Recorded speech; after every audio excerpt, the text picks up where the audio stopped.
He always made people feel good about themselves. Really bubbly, infectious, inspiring. Quite selfless, I would say. He'd go out of his way to tell a joke or be funny. He was very in tune to people's feelings. A friend, yeah, very good friend.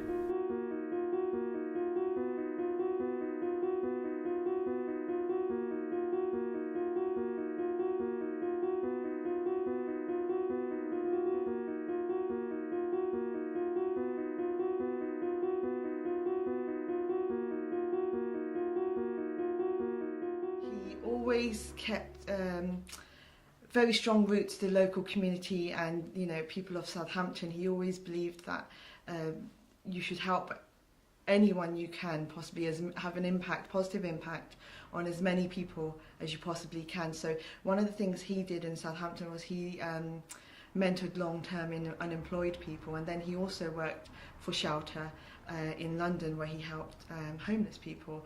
He then also would work on an international basis, but then would also do charity work on an international basis, where he would run marathons in Gaza, marathons in Bethlehem to raise money for Palestinian children. Just a very generous person that always said yes if he could, and always looked for ways of helping and supporting other people. I'd planned a 3-peak challenge. It was in aid of street children around the world, and it was just a couple of days before the event, and unfortunately Dale got very sick and was unable to join us on the 3-peak challenge, and then he gave a rather handsome donation to our fundraising efforts. He left a real mark on all of our lives. Dale came from a great city with a really warm, loving family environment. The inspiration that came from his family, and in particular his mother, I think showed him that he could fulfill his potential. So the house we now live in, we affectionately call Singh residence. And when we first went to look at it, it was just an empty shell. It used to be an office and everything was plastic and polystyrene, and Mum and I saw no beauty in this house. Del and my younger sister saw something we obviously didn't, and so as a family we bought this house. He pretty much looked after. He was working abroad in Afghanistan at the time. He was working on his politics. He was still doing all of his charitable work, and then he was dealing with the construction of our house.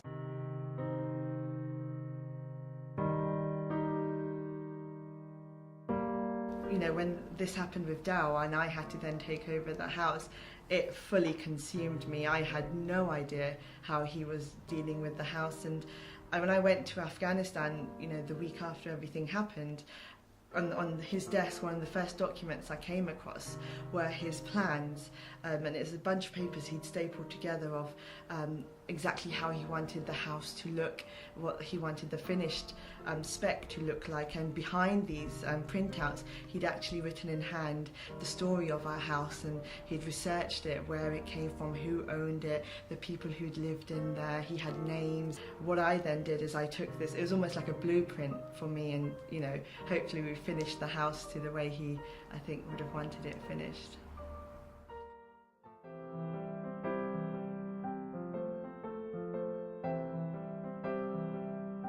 I hope that through the Singh Foundation that we can carry on with some of the good work that Del did in his lifetime, and then create a legacy for Del of the goodness that he left behind. At the moment we're offering a scholarship at the London School of Economics, and then we're also partnering up with a school in Palestine to build a playground for them. And then a longer term plan is hopefully we'd like to work within Southampton with children in Southampton to help build aspirations. Those children who might not necessarily have that guiding hand, to show the full potential of what they can become.